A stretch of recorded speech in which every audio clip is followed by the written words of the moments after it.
Ну что ж, друзья, вот посмотрите.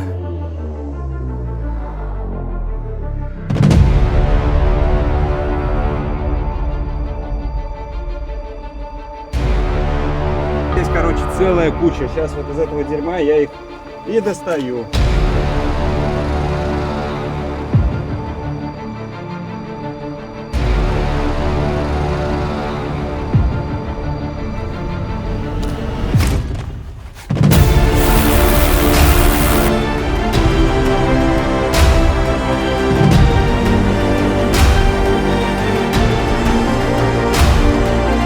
Как вы там, друзья?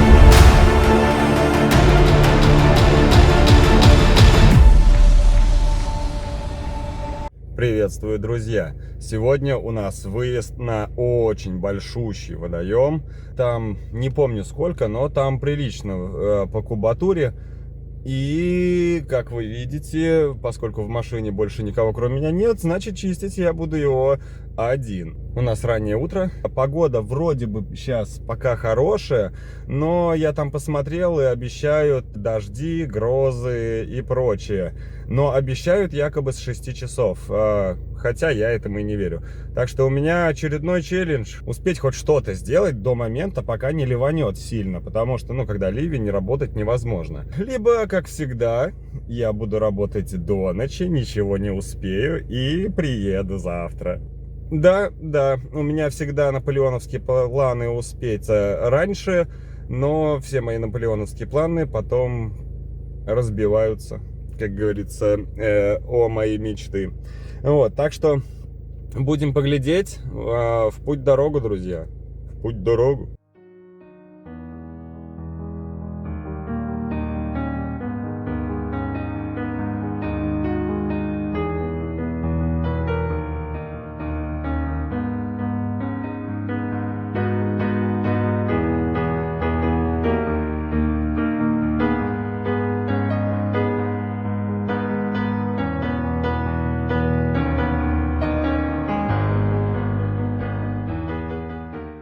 Приехал я на водоем, вот в таком вот он сейчас состоянии. Вот, ну, в принципе, ожидаемо, он всегда так листвой заполняется, но у нас есть, в общем, один нюанс. Я отсюда же всю рыбу, на самом деле, вылавливал и перевозил на зимовку, но, по ходу дела, у нас кто-то решил здесь остаться. А вот тот, кто решил остаться, а это как раз мелкие караси, вот, это мелкие караси у нас решили активно размножаться. Здесь целая куча еще мелочи, поэтому надо будет аккуратненько их отсюда выдернуть. Я там вот смотрю, там и цветные даже есть карасики, а может даже и карпики. Вполне возможно, что икра инкубировалась с карпов, которые я переселил, потому что вот там вот есть, вот если видите, вон белые такие вот. Я не думаю, что это карась, это карпы. Это, скорее всего, маленькие карпешечки, которые здесь вылупились. Но это мы сейчас воду досолью. Вот, когда всех их увижу и вытащу, смогу понять, кто у нас здесь, собственно, есть. И их целая куча. Ну что ж, друзья, я снова в дерьме по пояс.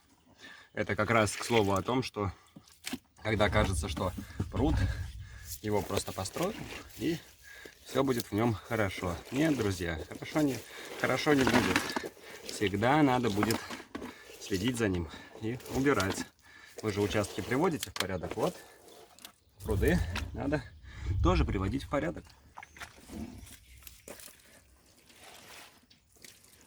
Как говорится, свинья найдет грязь.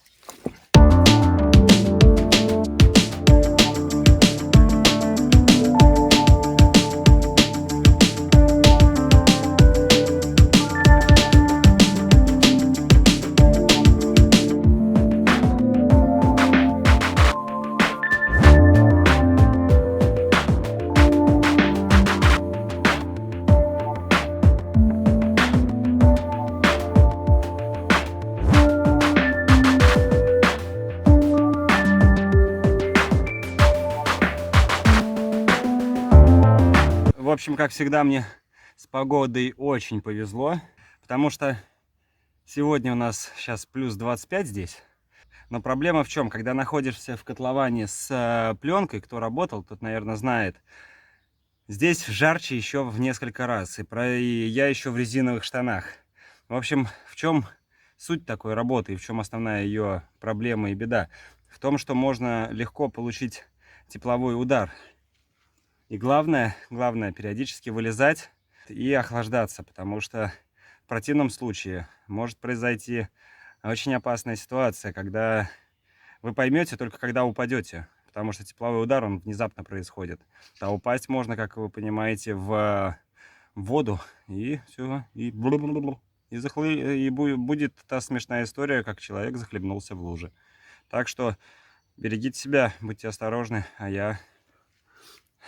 я продолжаю.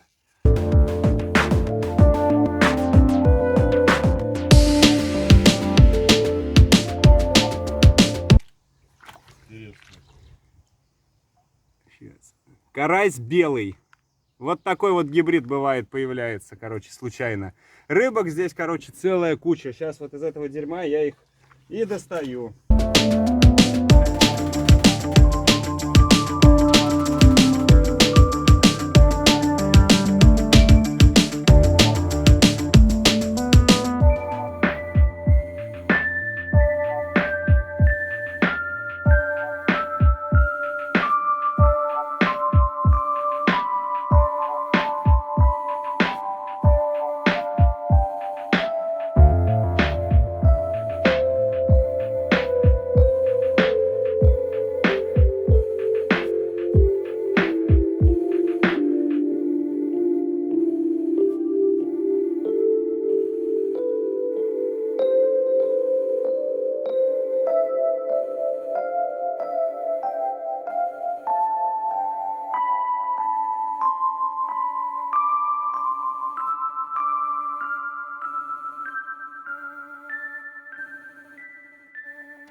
Ну что ж, друзья, вот посмотрите, какое количество рыбы сейчас я вытащил. Ну, где-то здесь, может, около сотни, да?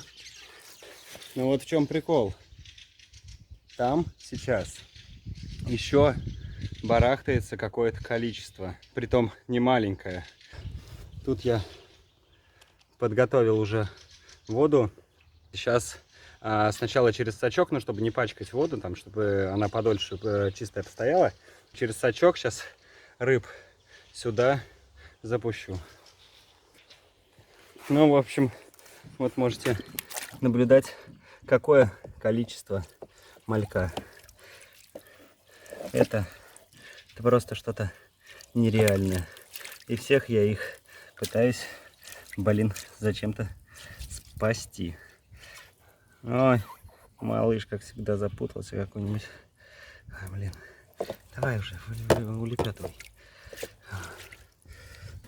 Листики повытаскиваем отсюда.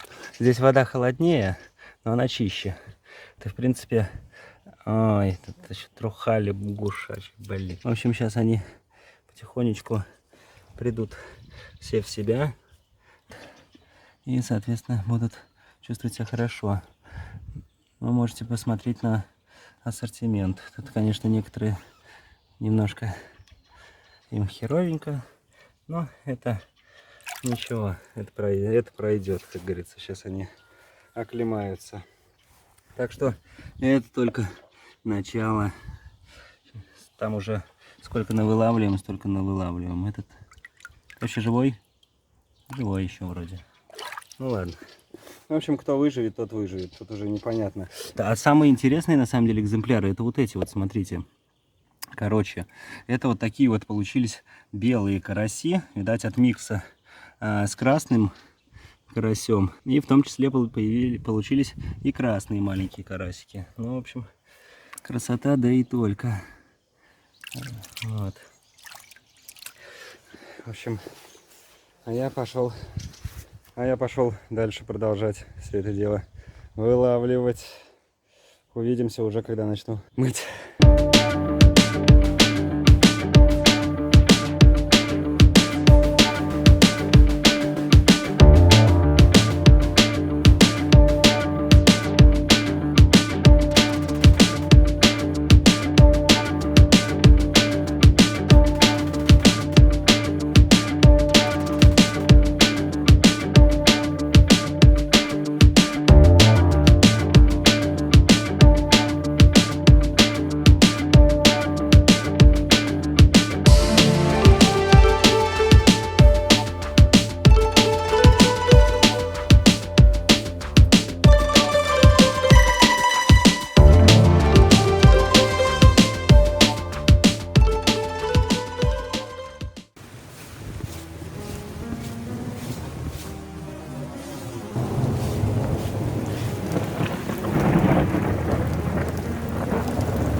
Такая вот погода. Я при том, что почти что доделал, молния ударила прямо рядом.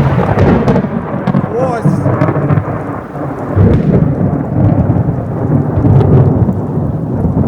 Блин, это страшно и стрёмно на самом деле. Молнии бьют прямо вообще рядом в озеро, короче.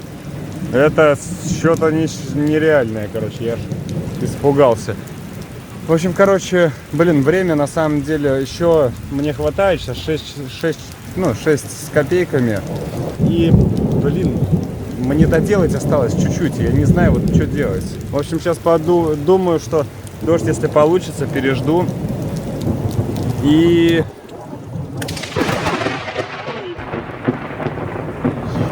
Был за ногу. А вот это было близко. Я нахрен, короче, лучше под козырек поперся, потому что она долбанула прямо рядом в пруд. В общем, прячемся от дождя с кисунами. Привет, кисун. Да, тебе тоже. Ох, кисуну. Кисуну тоже. Страшно. Да. Не. Маруся? Маруся. Маруся. Маруся. Ты тоже дождь переждать пришла? Маруся. Маруся. Маруся ходит, трется. Маруська. Маруся у миски. Маруся, ты не боишься грома?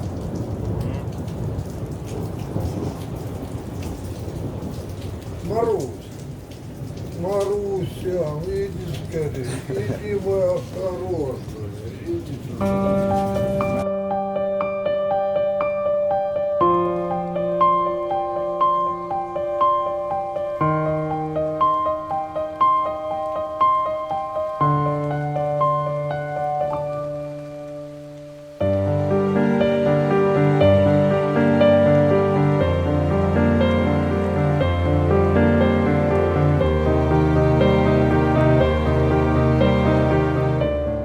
Время 10 часов. Пришлось мне выждать довольно долго, пока гром да дождь шел. Но как итог, соответственно, все смонтировал. Вода уже набирается. Я рыбок туда выпустил вниз. Все чистенько. Вон нимфеи я не стал шибко сильно мутузить, потому что они уже начали подниматься. Поэтому их лучше сейчас не трогать. Вот. Так что все помыто. Все красиво. Каскад. Смотрите, горочку. Тоже все помыл. Так что у нас красота. Красота, а я на самом деле жутко устал. Смонтировал насосы. Вот здесь вот за перголой спрятан у нас фильтр. Фильтр тоже смонтировано. Все установлено. Но пока запускать, конечно, нельзя.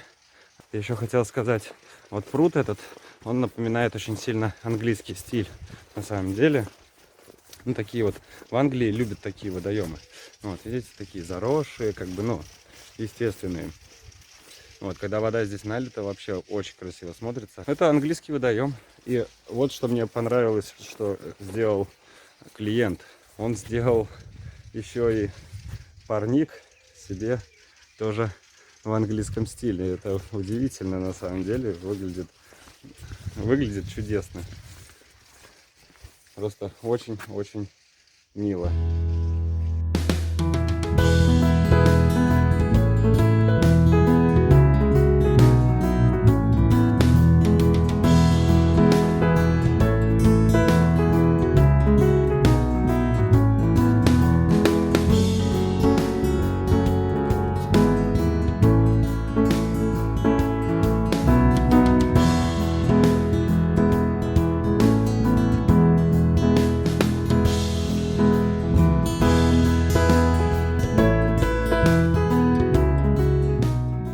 Решил записать небольшую поправочку, для того, чтобы вы понимали, что дальше в видео происходит. Когда молния ударила тогда в пруд, от чего я, соответственно, чуть не обкакался, тогда погорело и все оборудование. А это насос, ультрафиолетовая лампа сгорела и компрессор. Автоматика вроде бы и должна была спасти наше оборудование, но, увы, что-то пошло, как всегда, не по плану.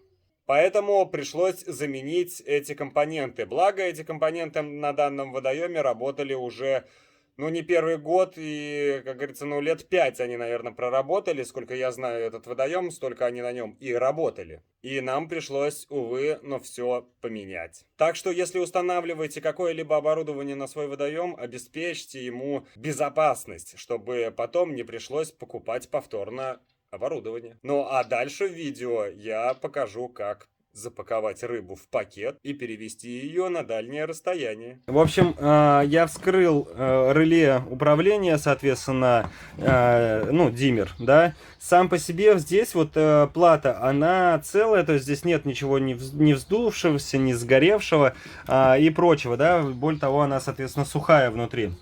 Вот, единственное, у нас вот, видите, вот здесь вот какие, которые под компаундом конденсаторы, да, впаяны, вот, они вот немножечко вот такие вот подвздувшиеся, но вот тут неизвестно, либо это они, что починить ни я, ни любой другой мастер особо не сможет, либо, ну, здесь, либо тогда уже точно ничего. Вот, у нас остается, соответственно, обмотка и электрика, которая вот залита вот здесь, вот внутри этого блока, она герметичная, ее тоже не вскрыть. Но у нас еще, сейчас покажу, вот у нас еще вот такая вот проблема.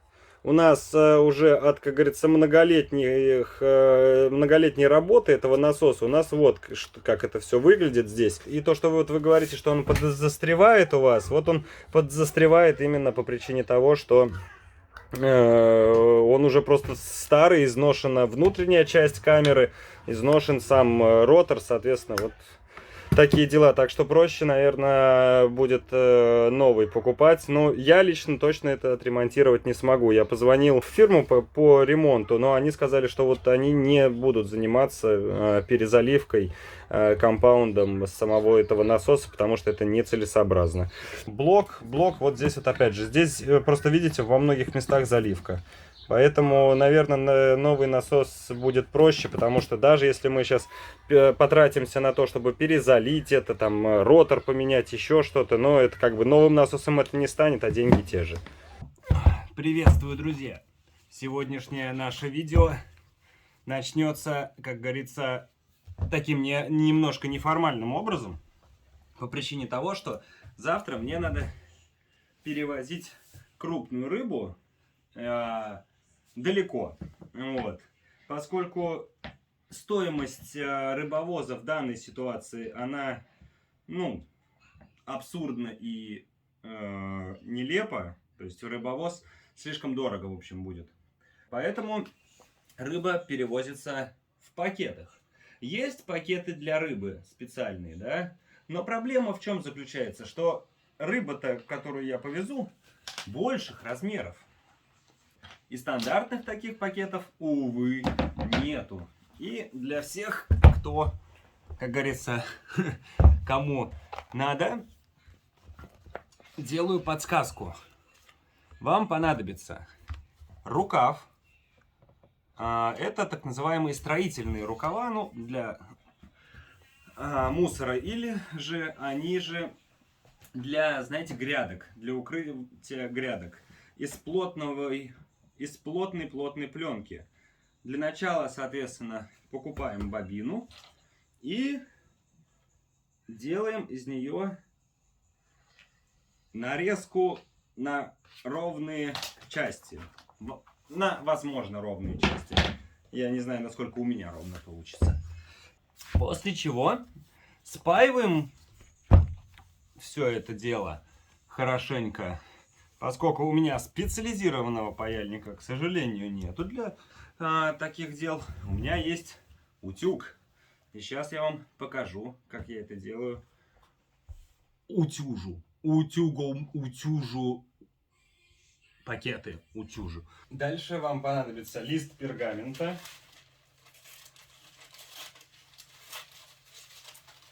Вот так вот нарезаете. Дальше у нас все довольно легко и просто. Складываете пополам, для того, чтобы у нас произошла нормальная пропайка. Вот примерно вот так вот. Да, миссис Ноль?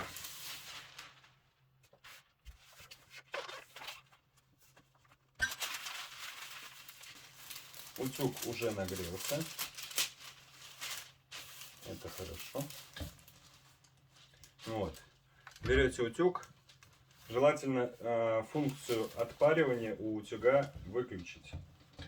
И утюгом сначала проходитесь первый раз. Это нужно для того, чтобы он выровнял. Брысь! Брысь! Здесь горячо, кошка. Брысь! Говорю. Ты хочешь обжечься, что ли, а? Ты ненормальная вообще кошка. Вот. У нас здесь все подплавилось. Соответственно, сколько пергамент. Вот, когда все подплавилось, мы пергамент хотим снимать. Вот, в общем, когда мы начинаем плавить низ. Прижимаем и плавим. Вот, низ, углы обязательно проходим по несколько раз. Вот так вот. И все. Таким образом пакет у нас будет спаян. И дальше вот эта вот запайка, которая верхняя, ее еще разочек проходим. Отлепляем пергамент. И наш, ну, как видите, вот ровненько все сплавилось. Такой пакет будет выдерживать высокую нагрузку. А я сейчас закончу и потом покажу, как я тестирую пакеты. А сейчас будем проверять пакет.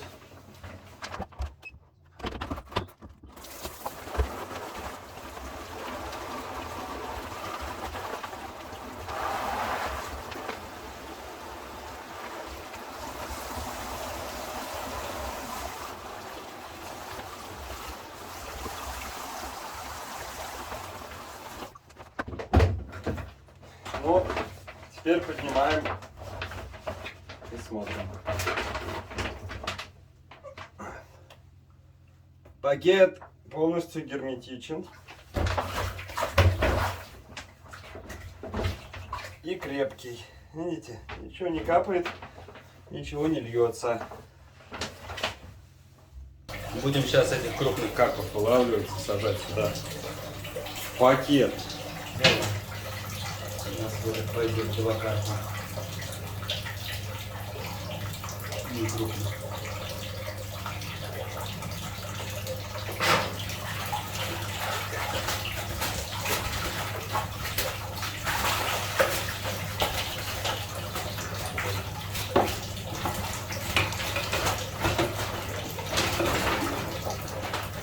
Первый и второй.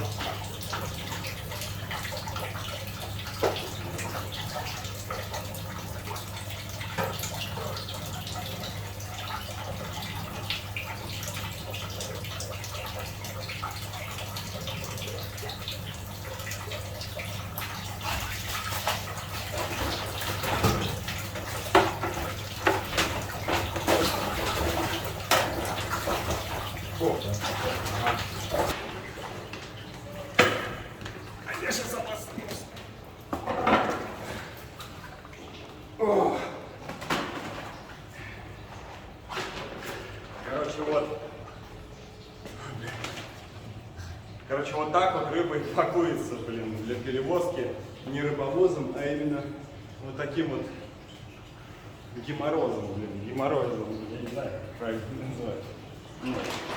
Дальше сейчас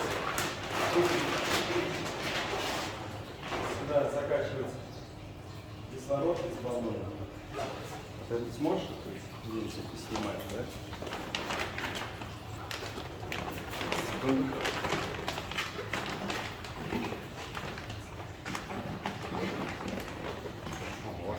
Прям почти профессионально. Вторая рука нужна, чтобы прокручиваться.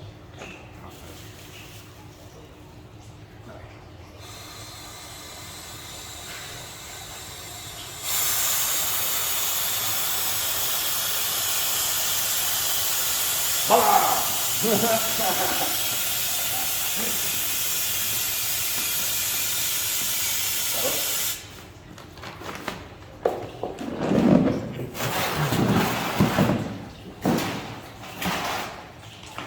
нас, как говорится, технология отработки.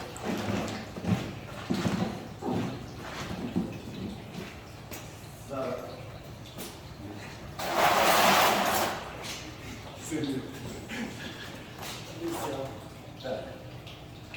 Ну и, соответственно, заматываем. А потом и так всю, короче, рыбу. Сейчас все замотаем и начнем уже грузить все это дело. Там вон карасей можно подснять. Карасей уже наловили, они уже там под кислородом сидят, балдеют. Торчки красные.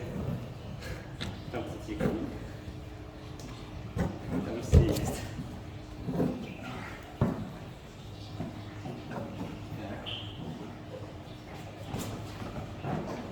Ну, соответственно, в таком вот состоянии, на самом деле, рыбу можно там, ну, типа, 2 часа без проблем перевозить.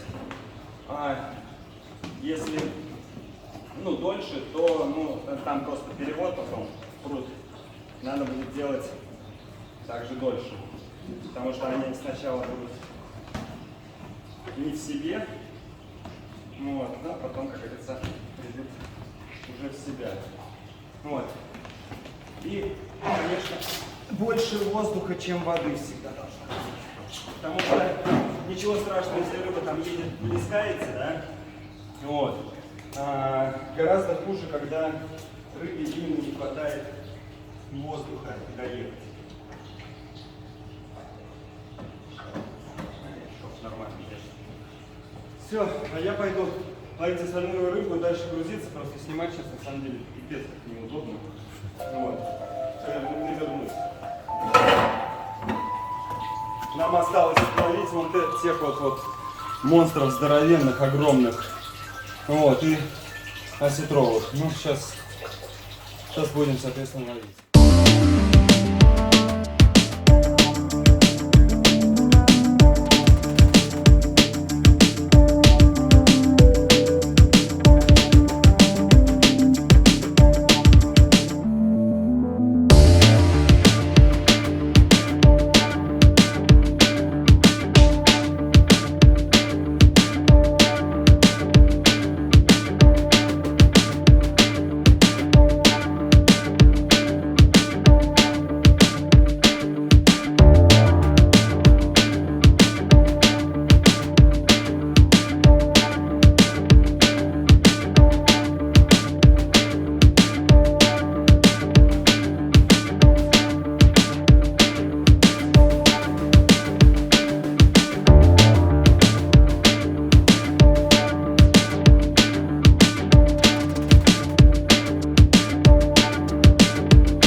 собственно, вот мы и едем, я и мои друзья. Он загружен, я полностью вообще под завязку. И уже скоро сейчас приеду, покажу, как же выпускать крупную рыбу, ну и вообще, в принципе, любую рыбу, как правильно выпускать. Как вы там, друзья? А? Вроде живые. Ну, раз живые, значит, это уже хорошо. В общем, сейчас приедем и будем выпускать рыб. У меня получается, что в каждом пакете примерно по 20 литров. Я не знаю, сколько там пакетов, очень много. Получилось, короче, что подвеска просела полностью. Я еду как на табуретке, в общем. Все дребезжит, дрожит. Так что такие дела. Ну, в общем, сейчас скоро приедем, и на месте уже будет включение.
В общем,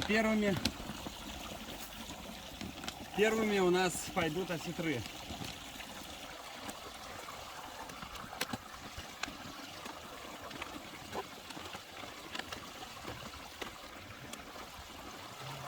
Ставим рыбу под течение, поласкиваем рыбе жабры.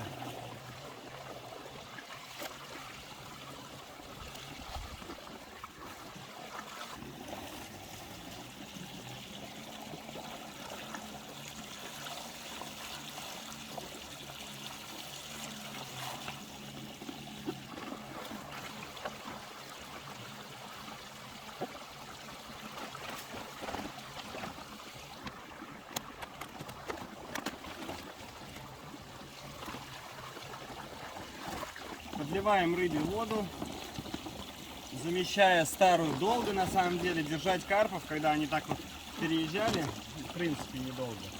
Крупных не надо. Ну все, давай. Вот дружище у нас ожил. Давай. Все, поплыл, родимый.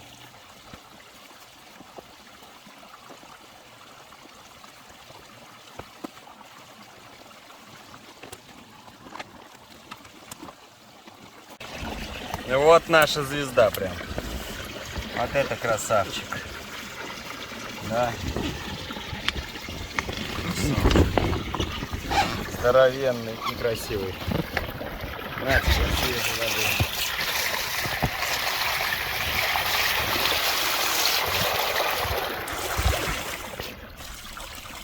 Вот. Зашевелился друг наш. И, соответственно, ну давай, плыви. А так вот, молодец. Красавец. Все. А тот уже удрал. Плавает. Так, здесь у нас орава карасей, которые обгадили внутри пакет. Вот я их уже перевел здесь с воды им свежей. Нальем. Вот так вот.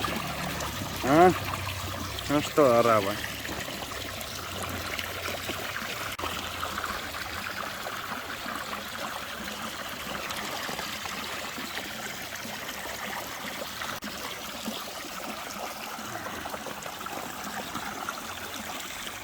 Выплываем. Выплываем, друзья. Давайте все хором. О, так вот. И разбежались. Кто куда. Так. Эти у нас сразу шустрить начали.